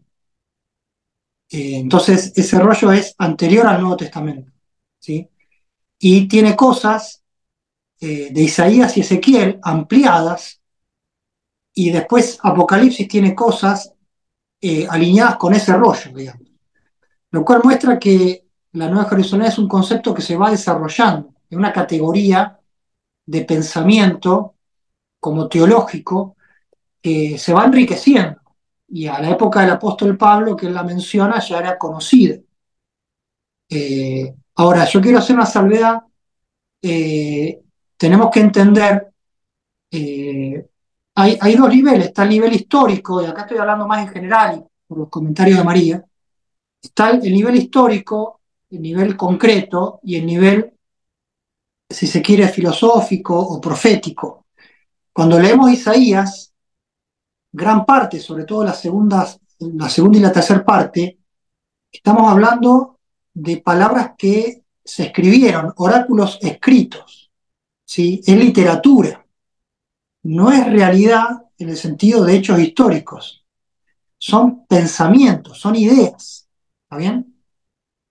Diferente es lo concreto, lo real. Por ejemplo, a veces se habla de que, bueno, lo real es Israel, Jerusalén, el rey tiene que tomar decisiones, el pueblo tiene que tomar decisiones, que a veces pueden gustar o no, y después el profeta escribe lo que entiende de parte de Dios, ¿sí? Y escribe criticando o mostrando una idea, pero está en el campo de las ideas. Por eso son oráculos que inspiran y que tienen que influenciar en nosotros en el ámbito de lo concreto. Por ejemplo, Isaías o la escuela de Isaías puede hablar de que los gentiles son bienvenidos, pero lo que pasa en la época de Esdras, y que Esdras, si ustedes leen el final del libro de Esdras, como autoridad, ve que si no mete mano en los extranjeros, corría peligro de quedarse sin pueblo. Entonces, Esdras hace que muchas esposas extranjeras se divorcien, ¿está bien? Nada que ver con la visión de Isaías. Por Isaías es una visión, es una literatura, es una idea, es un pensador. La realidad muchas veces es mucho más cruel, mucho más terrenal, y nosotros haríamos bien en no juzgar, ¿sí? Sin tomar consejo para nuestra vida, pero no juzgar decisiones eh, de la vida concreta y real, histórica, solamente con la literatura, ¿sí? Porque la literatura puede decir un montón de cosas, pero la literatura, como hemos visto, los oráculos, no se han cumplido completamente en su tiempo histórico. Entonces, si somos críticos con la realidad, tenemos que ser críticos con los oráculos, ¿está bien? Tenemos que tener un equilibrio, ¿está bien? Los oráculos son visiones que intentan mostrar un camino. Después, la historia dice si ese camino se logra concretar, en el medio pasan cosas. Pablo, con la mejor intención, dice, bueno, hagamos nuestro camino de fe y dejemos que Roma gobierne, porque ellos gobiernan lo militar, lo político, y nosotros trabajamos en lo espiritual. En la cabeza de Pablo cierra, pero después hay una guerra que nadie tenía, que nadie esperaba, que nadie quería, pero sucedió, y esa actitud de esa Roma que permite cambia, y ese Jerusalén que es centro de fe cambia, y bueno, se hace más difícil implementar en los hombres. Entonces, le podemos echar la culpa a las personas, ustedes no siguieron la visión de Pablo, el nuevo hombre. No, no la siguieron, pero la visión se dio en un contexto y después el contexto cambió. Y entraron otros ingredientes. Entonces, siempre la historia es más compleja y nosotros tenemos que ser muy humildes y precavidos, sobre todo para juzgar el pasado. ¿Ok? Perdón que me extendí mucho.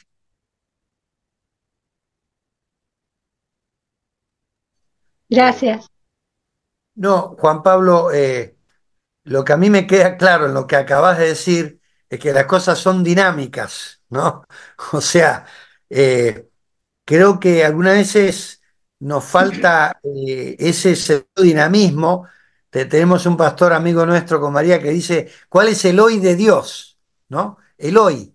No lo que habló ayer o hace 30 años o 50, sino lo que está hablando hoy. Y muchas veces como iglesia nos quedamos, ¿no? Con las tradiciones, costumbres de quienes fundaron nuestras denominaciones, pero eso no es el hoy de Dios, ¿no? Hoy Dios está hablando algo para esta época y creo que el trabajo nuestro sería descubrirlo, ¿no? ¿Cuál es la revelación de Dios para hoy? No la de hace Sí, 10 o 20 o 100 años atrás. Si bien tomamos del pasado, porque obviamente construimos sobre la experiencia, pero hoy Dios está hablando algo diferente.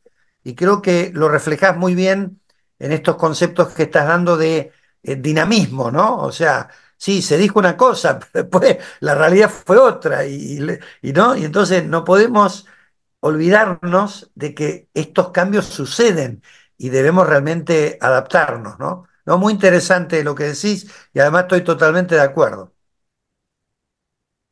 Bueno, gracias. Bueno, si hay algún comentario o alguna pregunta breve, porque ya estamos cerrando este Zoom, la charla 85. Bienvenidos los que se han sumado por primera vez de otras provincias o quizás hay alguien de otra nación. Eh, Saludamos también a los que están viendo por diferido esta charla tan, yo diría como, parece disruptiva, ¿no? Respecto de los conceptos que uno tiene almacenados. Pero bueno, hay que escucharla de nuevo y leer los libros haciendo intersección, ¿no? Seguro, Qué bueno. seguro.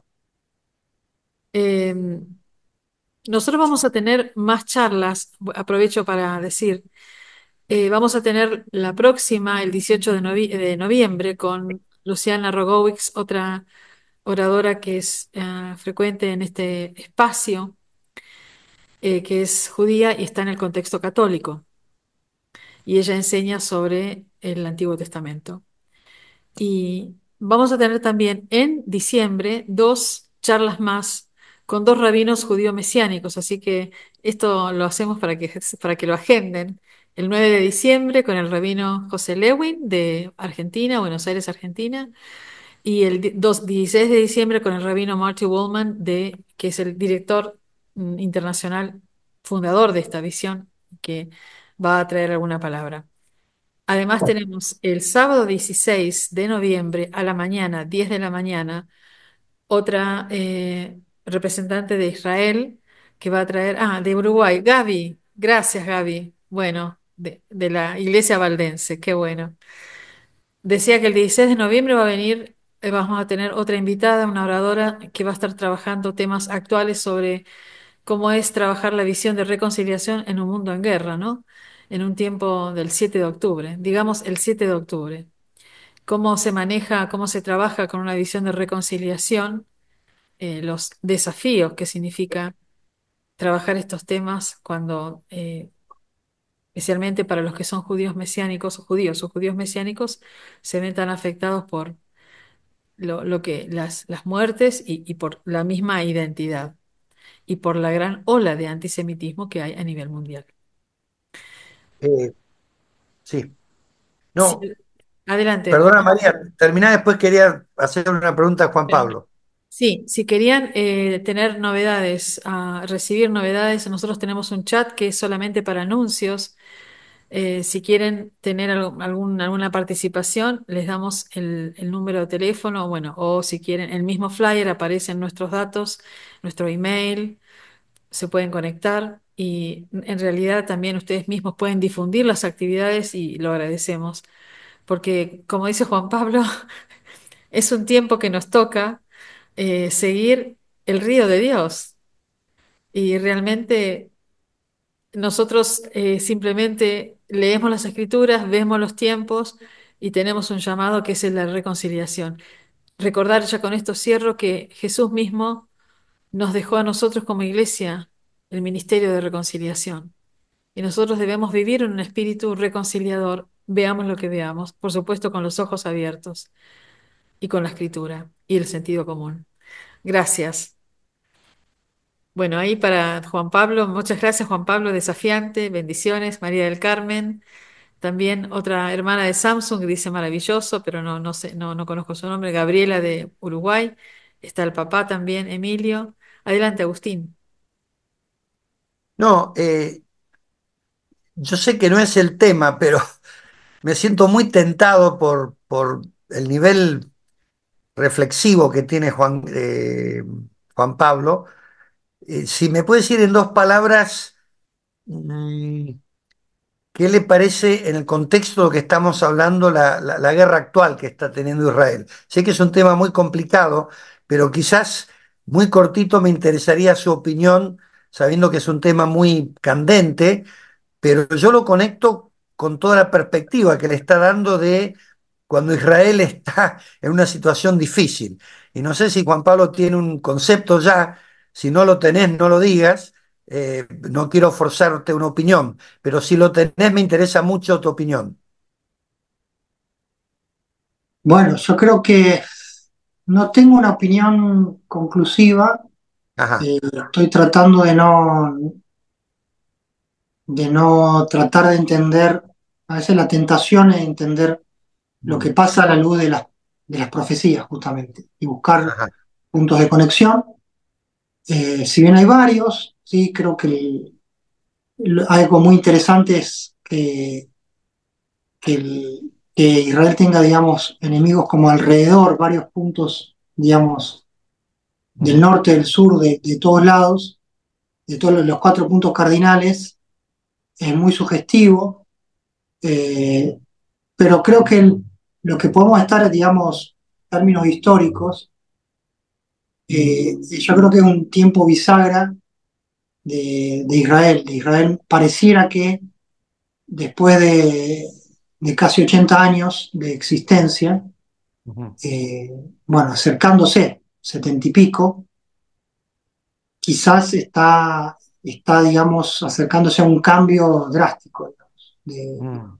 de- como puede venir algo grande en su situación internacional, para bien o para mal, ¿no? Yo creo que parte de eso, o sea, creo que lo que está pasando es eh, una oposición, una oposición a que Israel dé un paso hacia adelante, que es el reconocimiento de los países árabes. Ujú. Yo creo que Israel hasta ahora ha estado en una etapa y está empezando a transitar una etapa nueva donde Israel ya deja de ser eh, enemigo de los árabes, ¿no? Los Ujú. famosos acuerdos de paz con varios países, y yo creo que Irán se está oponiendo a eso. Mm. Eso, digamos, resumidamente lo que está sucediendo. Ajá. Él se está resistiendo a dar la vuelta de hoja, ¿no? La Mm. narrativa palestina, son todas cosas que están ancladas a inicios del siglo pasado, a 100 años atrás, ¿sí? Ajá. Por ejemplo, esta semana hubo una marcha contra, detestando la declaración Balfour, que es de 1917, Ajá. donde Balfour, que es un ministro inglés, se compromete a crear un hogar nacional para los judíos, Sí, ¿sí? sí. El primer documento que habla de un Estado de Israel moderno. Bueno, Ujú. todos los años Irán y los palestinos y muchos hacen un acto muy enérgico contrario a esto, ¿sí? Condenándolo. Entonces yo creo que eh, pareciera que está por cambiar una etapa que lleva 100 años, de esto de que Israel es aceptado pero no tanto, tiene derecho a tener un país pero no tanto, un estado intermedio del cual está a punto de salir, e Irán, digamos, tomó la iniciativa para que esto no suceda. Mm. No sabemos Ah. cómo sería Israel si tuviera acuerdo de paz con todos los países, no sabemos cuál sería esa nueva etapa. Estamos Mm. acostumbrados a que hay un Israel, pero que siempre está en problemas. Mm. Entonces, eh, yo creo que es esa bisagra que no sabemos si se va a lograr o no. Entonces, Mm. ahí está la gran incógnita. Eh, Ajá. si Israel vence a Irán, con ayuda de Occidente, Estados Unidos, se va a dar una etapa muy, muy diferente. Y vamos a tener que entender cómo se va a dar eso en términos espirituales, en términos políticos, si eso le va a venir bien a Israel o no, ¿sí? Quizás parece que va a ser bueno, pero no sabemos. La sociedad israelí está muy dividida, está muy tensionada. Esto está poniendo en el freezer otros temas, ¿sí? Mm. Entonces, es muy complejo. Estamos en un cruce de caminos que puede ir para un lado o para otro. Bueno, ok, gracias Juan Pablo. Sí, sí, agradezco porque como sos una persona tan estudiosa de Israel, me interesaba tu perspectiva, que no es una perspectiva nomás de lo que pasa hoy, sino que estás mirando de todo, ¿no? La historia, las profecías. Entonces me parecía muy interesante porque viste, hoy está todo el mundo opinando sobre lo que pasa en Israel, pero creo que no todo el mundo tiene la capacidad y el estudio que vos tenés. O sea, viste, cualquiera puede opinar de Israel, pero a mí me interesa escuchar a los que han estudiado más profundamente el tema, que es tu caso, ¿no? Por eso quería preguntarte a vos, ¿no? Bueno, Bueno, buenísimo. La verdad que estamos re contentos y no sé si hay alguien más que quiera preguntar, si no estamos terminando. Una charla excelente. Y bueno, viene otra muy buena, la próxima charla, ¿no, María? Como decía, con Luciana Rogowicz, que también es de Mendoza, Ajá, y va a trabajar el tema de los salmos. claro. Así que, Eh, bueno, es una eh, mujer de Dios y tiene un testimonio precioso de su encuentro con ajá, el Mesías. sí. Fijémonos qué interesante, ¿no? Luciana, que es judía, pero ahora está en la Iglesia Católica, nos va a enseñar de judaísmo, o sea, cómo Dios está rompiendo paradigmas, ¿no? Sí, Bueno, muy así. bien. Eh, Concluimos con una oración, María, ¿te parece? Sí, sí, adelante. Quizás No significa que ore yo, puede ser quizás otra persona. podemos pedirle ¿Quién al papá de Juan Pablo que está presente en Ah, Zoom y lo bueno, bendiga. muy bien, Ahí muy está. bien. Sí, será un honor escuchar su oración, señor Ibáñez. Está muteado, Emilio.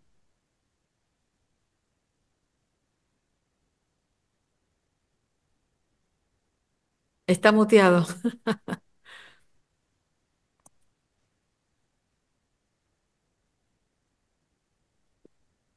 no Bueno, sé si le puede desmutear, no, imposible. No, le estoy solicitando. Ahí está, que reactive el ahí audio. está. Ahora sí, ahora sí. Bueno, Dios sabe lo que hace, porque es muy peligroso cuando me dan la palabra. Y mi hijo lo Ah, sabe más todavía. Hermano, bueno. un gusto compartir con ustedes como tantos. Estuve buscándolos en YouTube, pero evidentemente no está cargado todavía la charla esta, para seguirla No, por todavía no. televisión. Claro, yo soy muy adelantado y la estuve buscando en televisión. Bien, estoy muy contento de el interés y el apoyo que tienen ustedes para con el ministerio de mi hijo, que está adelantado, incluso está adelantado con respecto a mí. Pero bueno, es tema de las nuevas generaciones, ¿no? El Señor los va llevando y los va usando.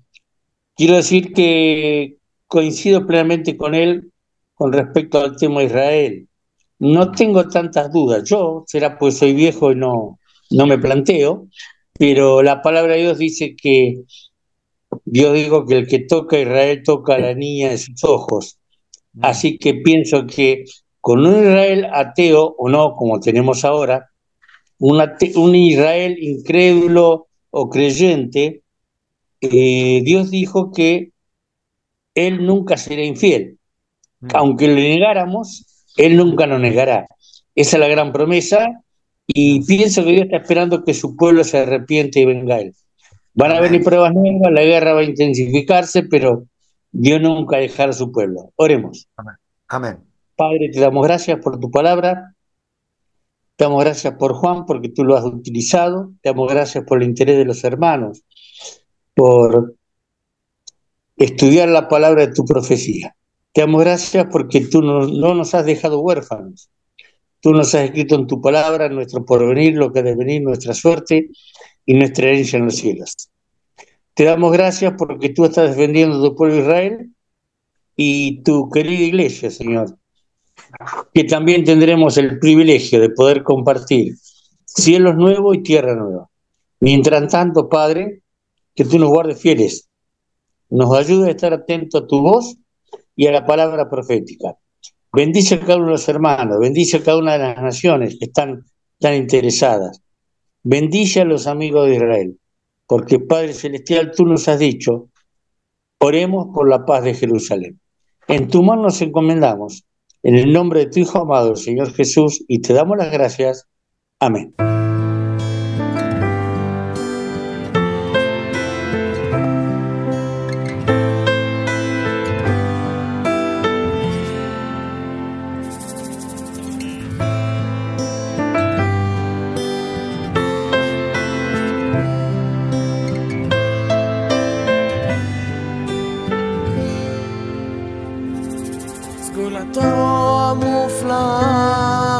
של עם ישראלי, אורות מאירים בכלים שלמים, הממשי והבלתי ממשי משלימים זה את זה.